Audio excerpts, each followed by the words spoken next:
Hi, I'm Levy, your friendly neighborhood chibi Leviathan. I'll be going over part 2 of the Royal Explorers Society, The Ruins of Val Shaheim, Session 4. We begin the session with Dirk still on the table in the stirrups, and he has already chosen to have his cardiovascular and circulatory systems enhanced. So the machine asks for the new items to replace his with. It asks for the morphine. It injects him, and the session begins.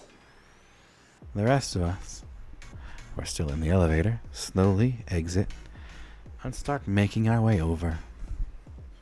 Only Mittens and Stug are there with Dirk as this begins. The professor is at the elevator with Aladdin, who we find hale and whole and simply unconscious from the morphine. The sounds coming from the room are quite loud. Dirk's chest is already pulled open, and the saw is starting to come down to cut through the bone and extract his lungs and heart. It does so, and he bleeds profusely, but because of his high constitution, the morphine and the pain, well, not quite pain, but the feeling and sensation watching of his own body be destroyed before him doesn't quite knock him out. Strangely, somehow, he's not in the state of peril that perhaps someone normal would be. Perhaps it's due to his heritage or his hardiness as a barbarian, but the machine extracts his heart and his lungs, and he bleeds out profusely all over the table.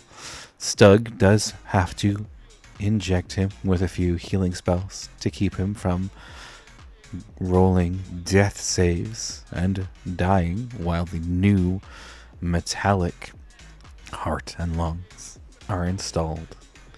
But then the machine does put him back together, laser up his ribs, stitches back together his chest, and wakes him up. Well, not wakes him up. Finishes keeping him alive, causes the heart and lungs to start beating and breathing again. We remove him from the table and put him off to the side, where he will await waking with his new augmentations. And Stug decides he is going to go on the table next and get the ocular treatment. So he does. He gets his eyes replaced. And we think for a moment that that might be it. We might get to move on with our lives.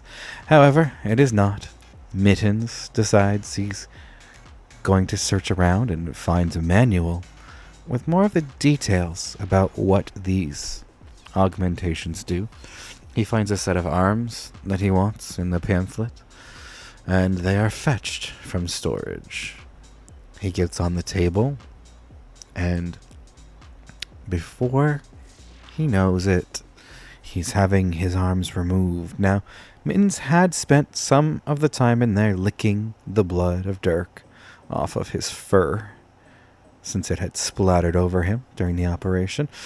And now he was getting his arms replaced and his own blood mixing with the blood of Dirk's on the table. That shiny, Arkstone enhanced blood that now gave Mittens the same Arkstone curse that Aladdin has. Not quite at the level of Dirk's, but enough to taint him. We're not sure if simply ingesting it would have done the same or not, but it seems that at this point it doesn't matter. He's been afflicted. After that, Beauregard decides to replace his skin with hardier skin, so his entire chest and beginning of his arms and legs is replaced. We do clean the table before he gets on there. But having seen all of these other operations go successfully, Stug decides that for the machine god's might and grace, he needs to have one metal arm. So he gets one of them replaced. And my character, Maeve, is the only one of us who does not take a augmented enhancement from this area. No surgical changes were made.